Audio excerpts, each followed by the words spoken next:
Hey, what's up, everybody? This is your girl, Shantanique Langston, better known as Nique Speaks. I'm a personal and professional relationship coach, and I'm also the creator of the Relationship Conference, where we promote healing in the area of singleness, marriage, and family dynamics.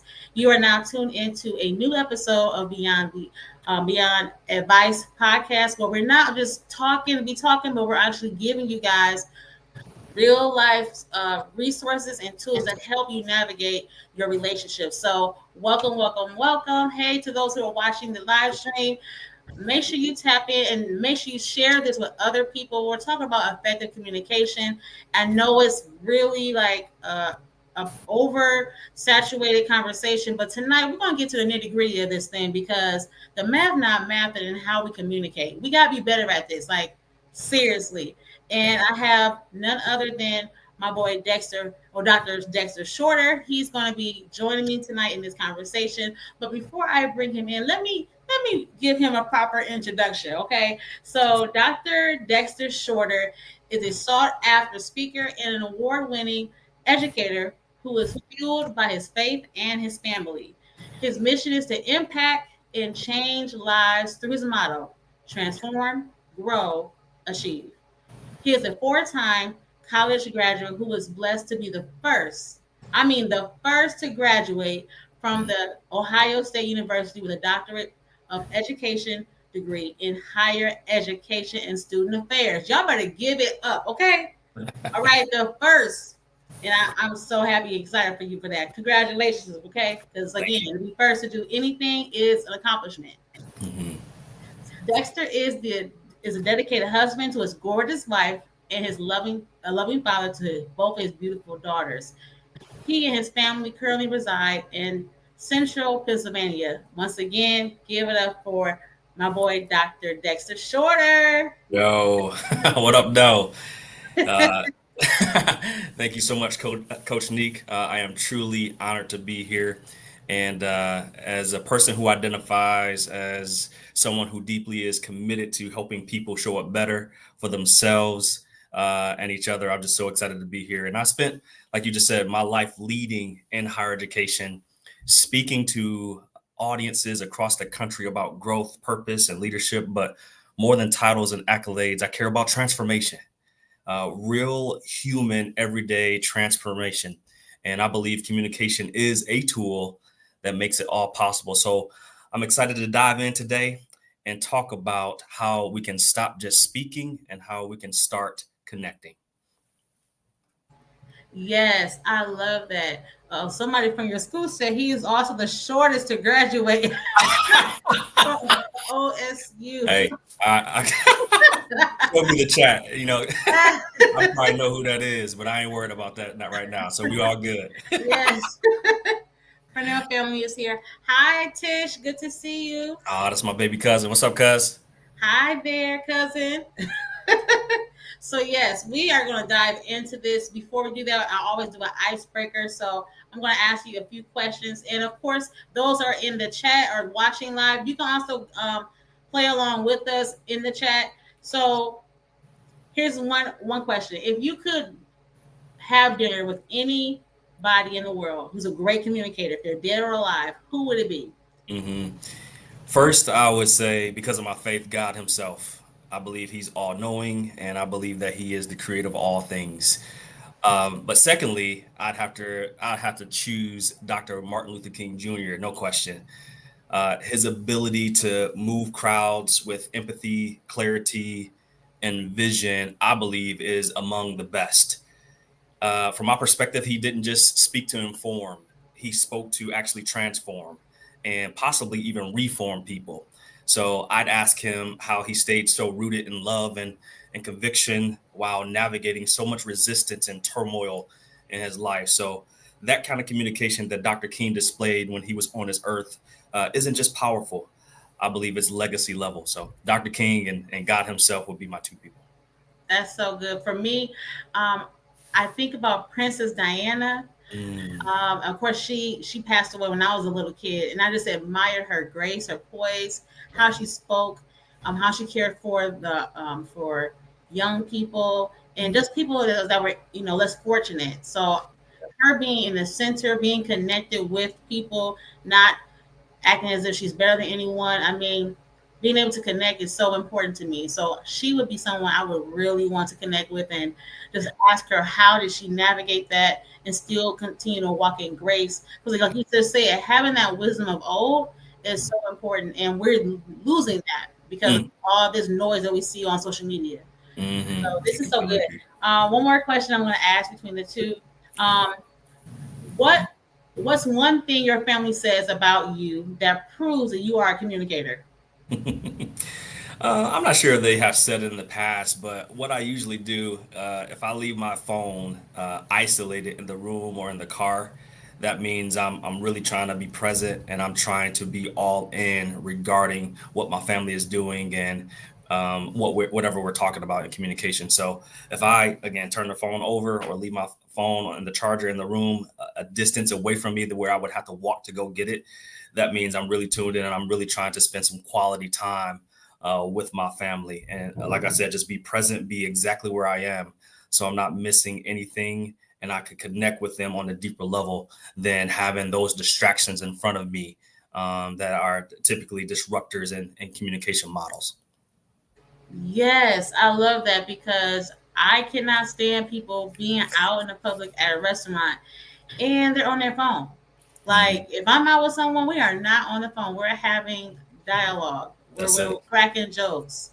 All right. You know, That's we're it. looking at people and making fun. You know, we're doing things in Right. passing all the way for our food. Like we have to learn how to connect. But Right. social media, being this technology, Yeah. it can make or break you. And so Absolutely. taking a break is very, very important. Completely agree. Completely agree. Yes.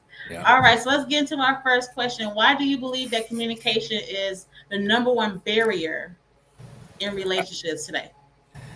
Coach Nique, that's a great question. And I believe it's because communication is where truth and the relationship either gets buried or it gets built.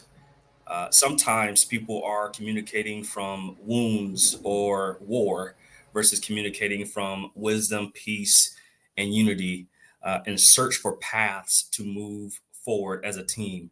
So a lot of people they speak to be right, right? They speak to win in that competition, that communication competition, versus being understood, speaking or communicating to be understood across across the lane there.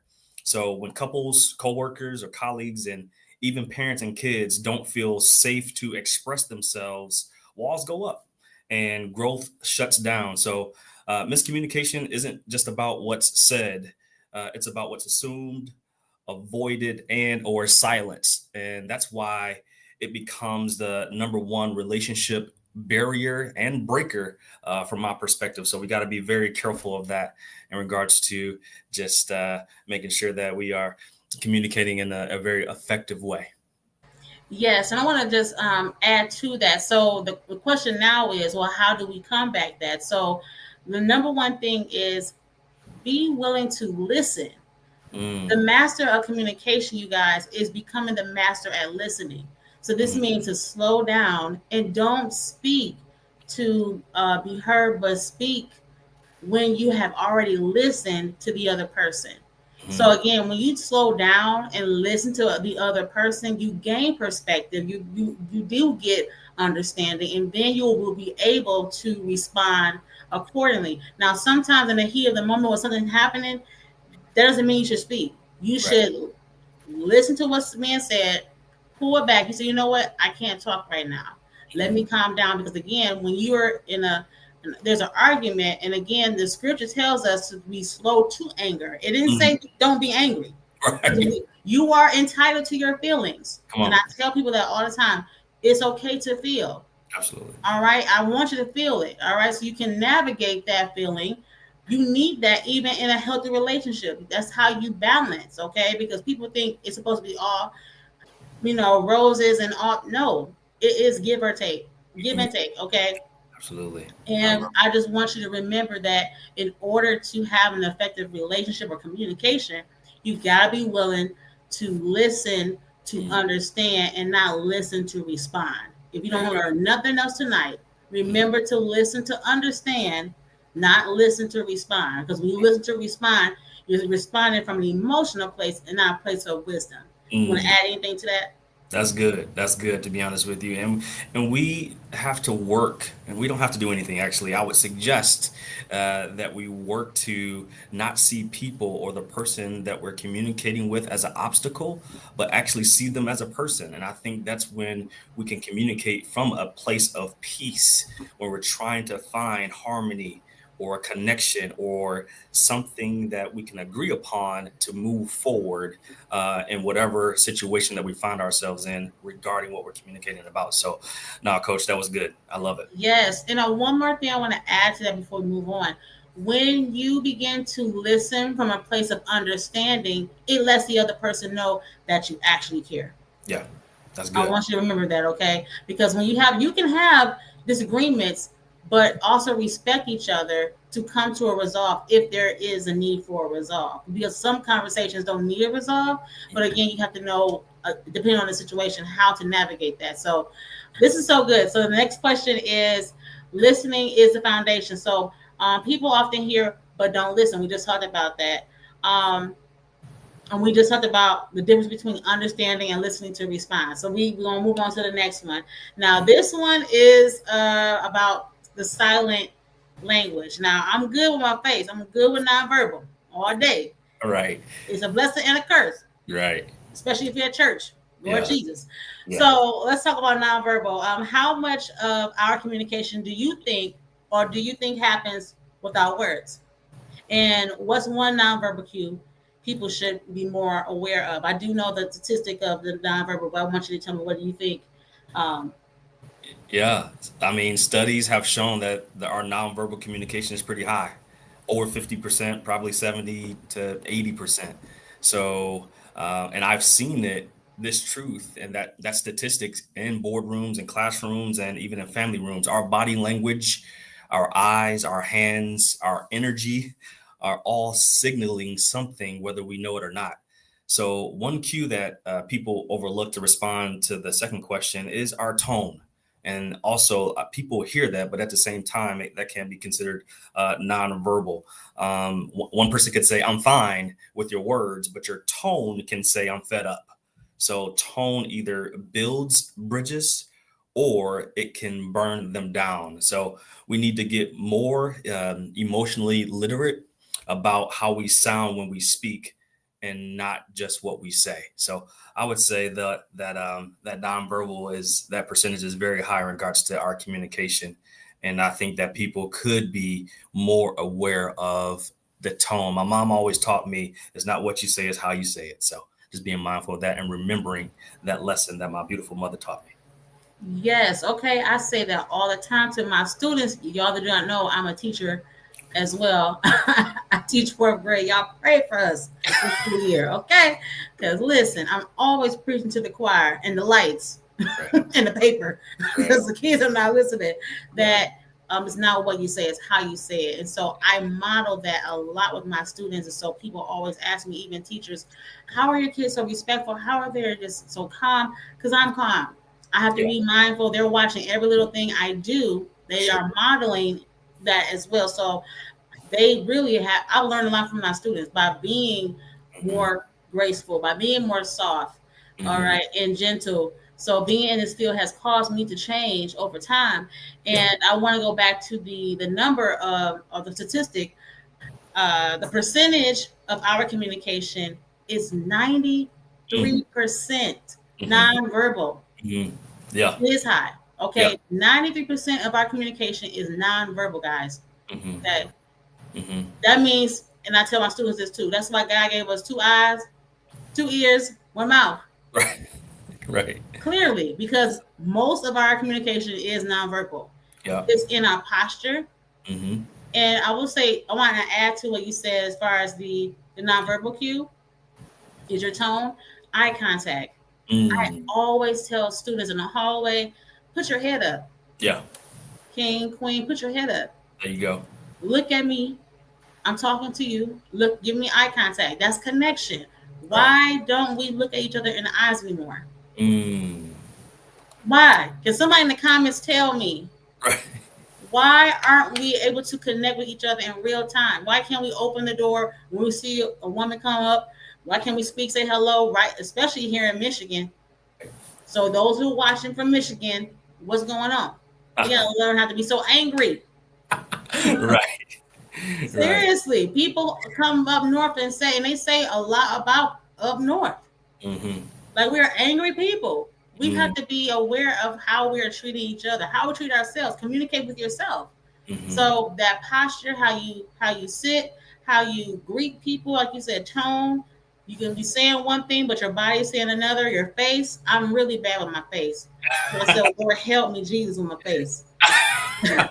You got You know when somebody's talking to you and saying something crazy, y'all, and your right. face just changed, Right. and your mind, you're like, ooh, I hope they don't see my face. And Right. right there is, I mean, it's Gotta be changing. careful. Yeah. Got to be careful. You Yeah. gotta be careful. Have you ever found yourself in that situation? Yeah, absolutely, absolutely. And I try to really practice being optimistic and renew my mind faster in those type of situations. And again, being biblical and well, not being biblical, but have a relationship with my Lord and Savior. The Bible says that He'll keep you in perfect peace as long as you keep your mind stayed on Him. So when those situations come up, if I just think about what God has done for me, right? If I think about all the things that he's brought me through, no matter what is going on in front of me. He said he'll keep me in perfect peace. So that's what's valuable to me and what's non-negotiable for me. So that's how I try to keep my non-verbals in check by really leaning on the foundation and what I've been taught regarding my relationship, my spiritual relationship with our Heavenly Father. Yes, and for me, I'm learning to be present in the conversations, Mm, right? And even if you don't agree or if you about to space out, just try to reel it back in. right, You may have to do a little, just to break. You're not being rude. Y'all know what I'm talking about. right, right, for So let's sure. keep it moving. So let's talk about feedback Mm, that builds and not breaks. So again, this is that constructive criticism or constructive feedback. No one likes to be criticized, or some people don't like feedback, mhm, and that's not good, especially when you are in a professional environment. No one's perfect. We all make mistakes. We miss the mark. We have to learn how to navigate.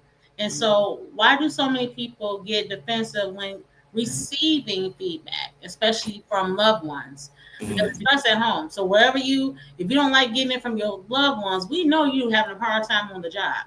mhm, mhm. And after you answer that, how can we reframe the feedback as growth instead of personal attacks? Yeah, short and sweet, just as probably someone in the comments already. Short and sweet, just like me, like people who started making fun of me in the comments already. But feedback feels threatening, I believe, when our identity or maybe our purpose or mode of operation is tied to perfection, especially relationships when we crave to be accepted.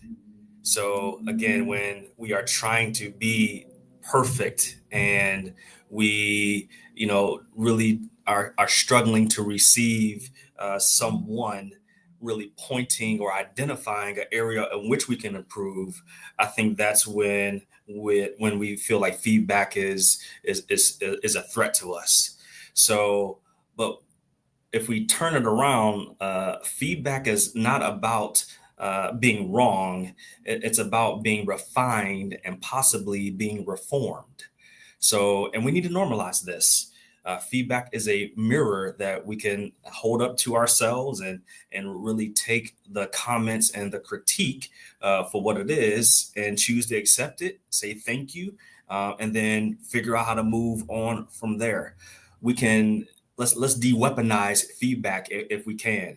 So if your partner, your child, or your friend, if they are giving you insight, I believe it's because they want connection and not conflict. Again, it really depends on how we think about it. It really depends on our perspective of feedback. So if we can think about it in a very positive way, when in our mind first, during these moments of feedback, I think we'll be more successful.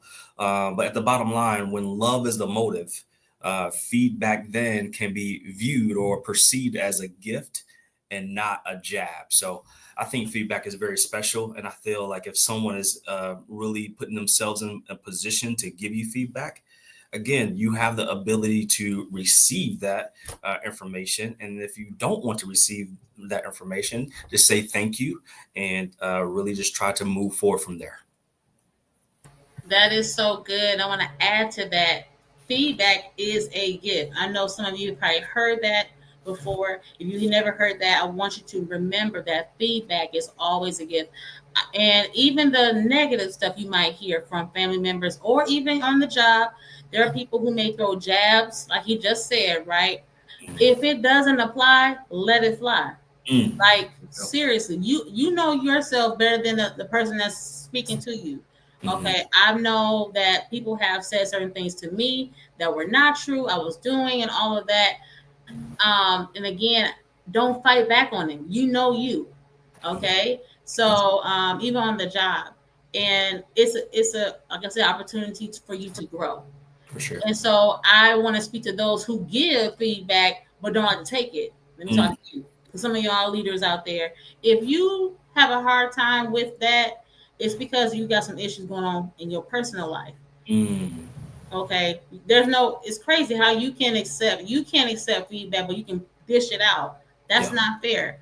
No. Okay. And it shows a lack of insecurity. This shows a sense of insecurity there as well. Because if you're just always pointing finger at somebody else, how are you growing? You're not growing. You're showing that you're immature and you're not capable of receiving anything. And therefore, when you do that, the person you're trying to give feedback to, they're going to rebel against what you're saying because they can tell that you have a hard time with receiving as well, and it's in your behavior. So Mm. again, it's for leaders, those who are leaders who give feedback but cannot receive it. Yeah. Because I know you're watching and you need help, and I'm here to tell you that you need to work on that. Because if you want to be received well, you also got to be able to um, receive as well. Okay, you got to do that. Again, if you want to be received well, you got to be able to receive feedback and actually apply it because sometimes the truth be the truth. It is the truth, and you need to use that, use what's being said as fuel to become better. Like you Mm. said, how can you grow if you don't give feedback? That's If a good. person don't give you feedback, they don't care about you. Mm. That's good. They That's. don't care. Mm-hmm. But if a person does give you feedback, they love you and they want to see you grow. We Mm-hmm. have a misconception about accountability. I'm so over it because this is accountability from age 75 on down. Okay. We everything the devil. That is not the work of the Lord. No. Right. No, we gotta be accountable of what we do. Mm-hmm. Okay. As a human being, you make mistakes. It is okay. Yeah. You have to be willing to be vulnerable enough to say, you know what, that was my bad. I'm going to do better. And Yeah. when you do that, we can trust you. And I tell my students that when you hold yourself accountable, I can give you a new job in the classroom. Mm-hmm. I can let you go and pass a note to the next teacher. Again, it's the little things you all that we are missing. The Mm. basics in relationship and communication is the number one. Mm-hmm. It's not money. Mm-hmm. It's not health. It is communication. Right. You Yeah. know, That's so good. I'm gonna jump off there. You want to add to that before we move on to the next? I read a lot, Coach, and Uh-huh. this small book club. We call ourselves the Leadership Book Club, and we've been practicing and reading books for the past, I would say, 3 to 4 years. And the majority of the books that we read literally starts with being self-aware. And I believe feedback can help someone become self-aware in order for them to again be transformed and or reformed so they can be a relevant leader, again be able to reimagine themselves to be effective in today's society in their leadership role. So I really appreciate you really speaking on that regarding how us as leaders need to basically position ourselves to receive feedback and be thankful that someone cares enough about us to tell us where, again, we can be more effective or where they may need some more support or where we need a little bit more advocacy, whatever it may be. feedback can be a very powerful thing regarding adjusting and accommodating people in regards to how they want to be led and growing as leaders. Yes, I mean, I talk to leaders all the time. I keep it real with them and tell them like what I see and what I hear, and I give them the wisdom because and they ask me questions. So I'm like, okay, it's time to transition, Nique, because you helping them, Right, right. okay? That's good. And I mean, I want to see everybody thrive too, right? So I'm going to if I'm not telling you the truth, Yeah. please don't listen to me, okay? Please don't. Please Right. don't even subscribe. Don't do nothing because I'm not going to tell you something that I'm not doing in my own life. Absolutely. I don't care if you are over me or anyone else. If it doesn't apply to me, I'm not. I'm not going Yeah. to share it. There I'm you go. not doing it. It's just the honest to God truth. Yeah. Um, so let's talk about communicating. Well, let me just touch on this really quick about feedback, and then we're gonna move on to the last one. Um, when it comes to feedback, we need to know how to do that.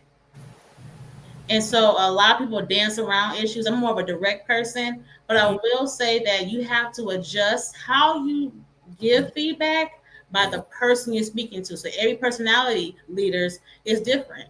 Right. And those who are in your personal relationship, you know who you're dealing with, your friends, your loved ones, you know how their personality is, and you know their triggers. Everybody knows triggers. And some people thrive off of dealing with, messing with you and picking on you because they know you're gonna be on 10. Right. So if you don't want to experience somebody on 10, you have to you have to know how they're gonna respond with softness, with grace. Yeah. Okay, just how I'm speaking to you all right now. You maybe need to practice on how to speak and be slow to, and the words you use when it Mm, comes to corrective feedback. mm, You say, I love you. I won't tell you this if I didn't love you. mm, But this, you were wrong about that. mm, Let's work on that. mm. Being gentle about it and coaching them through it may work. You have any suggestions on that, Dr. Shorter? Yeah. I think I love how you said multiple words in order to show up the most effective way. Because I do think that life and communication is an equation. It's just not one thing and then you go right. It can be direct, but I hope that that directness is coupled with tact, professionalism, respect, again, grace, like all these things. And it's important for us to always know our audience, right? I would not speak to my mother my father or my older brother in certain ways. My older brother is 10 years older than I am. He's literally like a second father to me. There's certain ways I'm going to speak to him because I've learned exactly where his trigger points are and how to show up when I want to tell him something in order to move forward or to get better as a leader or whatever category or capacity in which he's serving.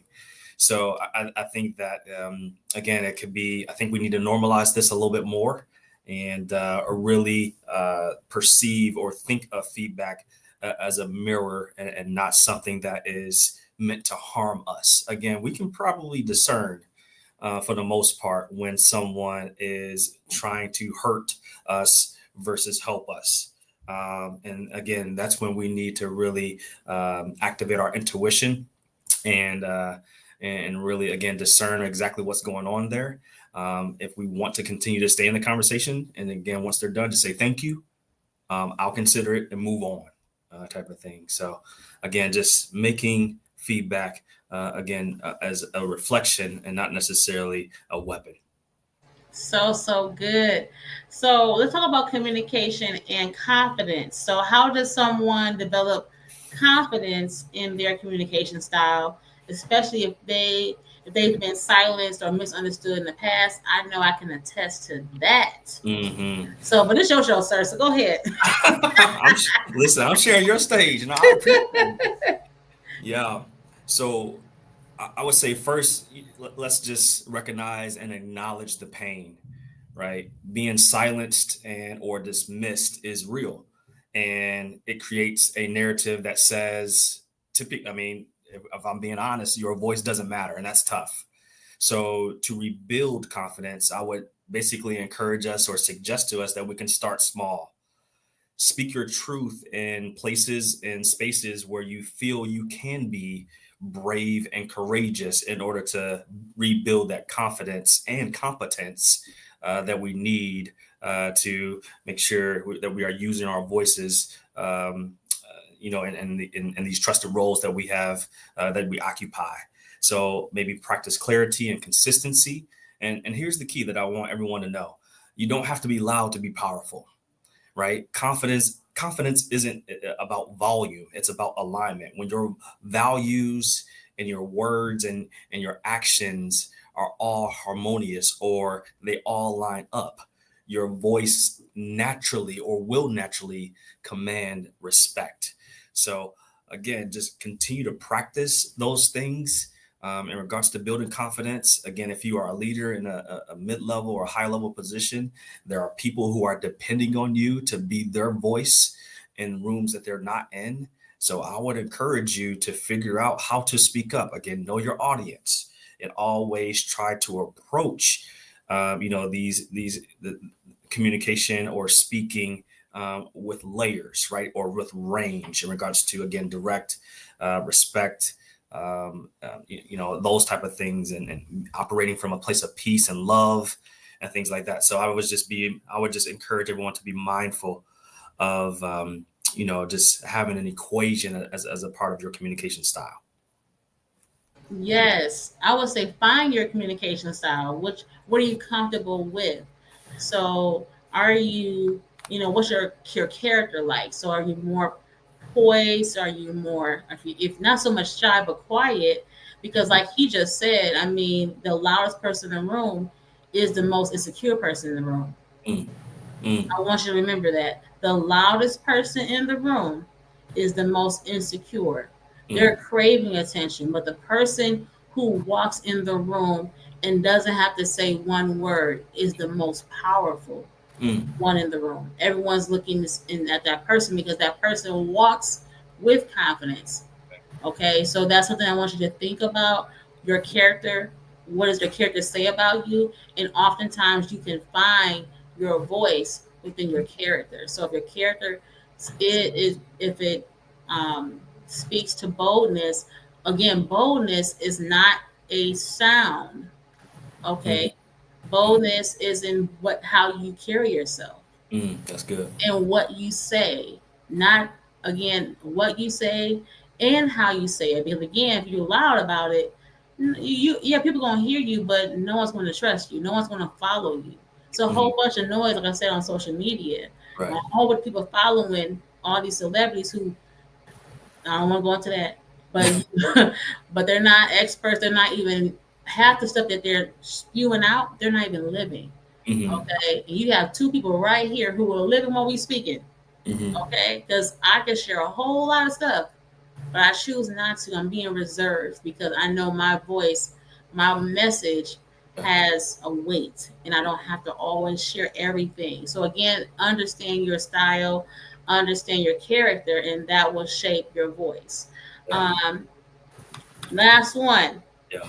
All right, we're talking about from the classroom to relationships. So you've led in education and in the home. What lesson about communication transferred from your professional life into your personal relationships? I know we spoke about mom, dad, Yep. your brother. So can you expound on that just a little bit more? For And sure. anyone that's still on, if you have questions or a scenario that you want us to cover, go ahead and put it in the chat. We want to help you tonight. We have a few more minutes and then we're going to log off. For sure. And I just want to add, because I love updating, these historical sayings that we are still leaning on even as adults. And I know I said my mom taught me it's not what you say, it's how you say it. But I also want to encourage the audience to think about why you are saying it. What's your why in regards to maybe giving feedback? And I think that is very important for people to hear in regards to why are you telling them this. Maybe you want them to avoid a pitfall. Maybe you want them to avoid a mistake that you have experienced in your life, right? So I think that we can add on to that just to kind of upgrade it and update it. We update our phones, we update our computers, but we definitely need to upgrade ourselves, right? Even our cars need tune-ups and oil changes. So why not think about that and the things that we are practicing as leaders, specifically in the area of communication? But to answer your question directly, Coach, as an educator and leader, I've learned that communication is, to me, more about connection than, again, some of the negative things that we make relate to communication, like control. So whether I'm guiding students or parenting my daughters or partnering with my wife, the lesson is quite similar. People don't remember what you said, but they remember how you made them feel. And we have definitely heard that in some form or capacity. So I try to lead with curiosity and not assumptions. I try to ask questions and do follow ups and check in as much as I can. I pause, or at least try to pause when I'm triggered, and not really respond off of impulse or that negative feeling that I'm feeling in the moment. And that emotional intelligence at work has made me a better husband and father and brother and son, I hope, right? Even in my personal life. So those are the lessons that I would leave this audience with as we are continue to tackle the subject of effective communication. This is so good. Y'all give it up for Dr. Shorter. This was so good. And we went over 6 minutes. I knew we would. I knew we would. But it's Yeah. all right. Right. It's Yeah. all good. Yeah. I have one more. Well, you kind of answered the last question I was going to say. What is one thing you want people to walk away with when it comes to communication? I said about 4 or 5 things, 11, 14 things. But is there anything you want to add to help people navigate communication? Absolutely. Yeah. Communication is not just a skill. I really believe it's a part of that mirror that I keep talking about, of your self awareness. And if we want to get better at talking with or communicating with others, I would start by being honest with ourselves in regards to who we are. Are we showing up in love? Are we showing up in fear? Are we showing up with our ego attached to what we're navigating? So every conversation is a chance to either build walls or build bridges. So choose your words like they matter, because I really believe that they do. Choose your words like they matter because they do. And your tone, watch your tone. Like I tell my students, y'all, watch your tone. All right, bring it down Right. 2 notches, Right. And I want to just reiterate what I said earlier. In order to be an effective communicator, you need to master active listening. Mhm. You need to master active listening. And what does that mean, Nick? That means you are listening to understand and not listen to respond. Be slow to respond. Be slow to anger. That's what the word of God say. Be slow to anger. He didn't say you can't be angry. If you are angry, more angry than you are when it comes to speaking, you're gonna say, you better say something that you should not say, that you don't mean. That means you pull back. Right. Be aware of those emotions. Be aware of your thought process in the heat. When you're in the heat of the moment, learn to say, you know what, I can't talk to you right now. Let me pull back. Back I up. want to fix this, but let me pull back Yep. so that we can work on this. When you say that, the other person will see, okay, you do care. Mm, All right. And it causes them to reflect on themselves like, how am I approaching this? that's good. All right. So I want you guys to remember that. Listen, my Cash App is now. Listen, I'm just joking, y'all. Time to And get the offering. right. Listen, if you are not following Dr. Dexter Shorter on LinkedIn, do so right now on Instagram, everywhere on social media. Make sure you're tapping in with him. And if there's anything that resonated with you concerning effective communication, with what I do, I'm a relationship coach outside of education. Again, pray for me because the new school year is coming up very soon, and I'm like, slow down, summer. Jesus, slow down. But you guys can follow me on Nique Speaks everywhere on Instagram, Facebook, TikTok. Not really on TikTok like that, but There I am. And here on YouTube, we do have another segment coming out next month. We're going to continue our series on the basis of relationship. In the next series, we're going into trauma recovery. You definitely want to tap in with that piece because that's a major issue when it comes to connecting with people in real time because we are dealing with traumas that we're unresolved traumas that we haven't really tapped into yet. So I want you guys to tune in because I do have an announcement to make about my upcoming event in 2026, but we're doing a preview in person this year. So, without further ado, guys, thank you all so much for tuning in tonight. You guys stay blessed, and I'll talk to you guys in my next video. Take care for now.